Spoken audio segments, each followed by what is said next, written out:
আপনি কেন আপনার রসুলকে ভালোবাসবেন? কেন আপনার রসুলের জন্য আপনার মন কাঁদবে?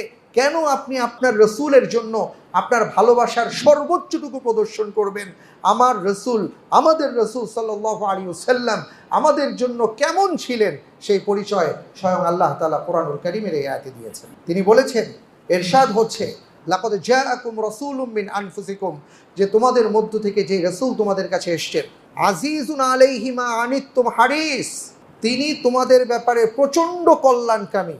হারিসুন আলাইকুম বিল মুমিনিন, তোমরা সবাই যেন মোমেন হও, সবাই যেন ইমানদার হও, এটা তার একান্ত আকাঙ্ক্ষা, এটা তিনি সবসময়ই আকাঙ্ক্ষা পোষণ করেন।